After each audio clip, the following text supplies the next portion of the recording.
So, how do we find, earlier on, Marion, we decided that rather than set ourselves a whole array of things to focus on, just for 1 year, we'd like to find one thing, ideally one measurable thing, that we could look to do. We had thought that, on the whole, trying to get politicians at this stage of European finances to come up with a huge bunch of new resources is going to be pretty tough and may drive us into the sand, may not get us very far.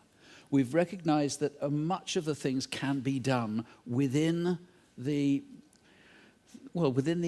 ambit of where we all work and where we all care. That is, changing the culture, changing the way physicians work and surgeons work, changing the way that psychologists work, getting people seen earlier, understanding that pain, chronic pain, needs to be treated earlier, needs to be subject to multidisciplinary approach, needs to have psychological approaches as well as drugs. We've agreed all of that. So the question is, what can we focus on now?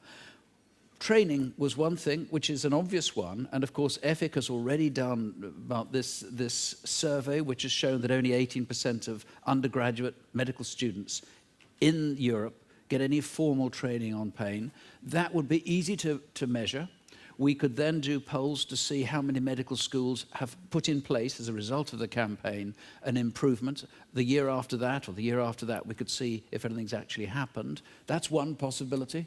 What do you favour, if we're going to find one thing to focus on above all? Okay, since we put forward that we would think in a term of 1 year and not like EFIC on a long term, electing presidents 3 years beforehand, then I would choose really something where we already have a benchmark. We have a benchmark. We invested already in creating these numbers, and we know that there is a huge deficit in the undergraduate training on pain medicine and the management of pain. So this would be a very realistic goal, to have a call on a European level to improve and to encourage, and maybe even more than just encourage, within the possible system of the European Commission and the European Parliament, to enforce maybe that this should improve, and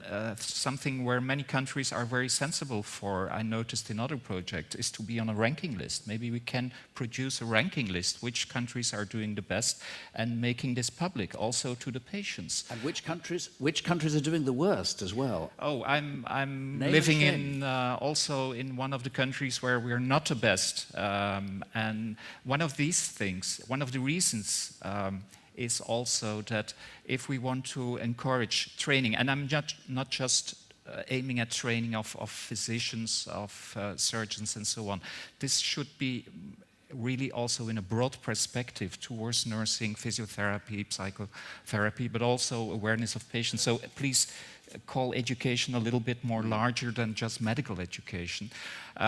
Then it's clear that in the discussions, for instance, in universities, in faculties of medicine, as long as you are not recognized as an expert in your field, you're sitting on a desk with surgeons, with cardiologists, who are clearly, they are medical specialists, and they divide all these hours and the goals of the medical training. So even in my university, it's unbelievably difficult to get through with this, because they said, okay, you're not a medical specialist. It's first up to all the other medical specialists to divide these hours. So my call would be, this would be very feasible to go for the undergraduate training and put forward this as one of the major actions. Although to establish this and to enforce this, we will need also a postgraduate training, which is installed in some European countries. It's not general.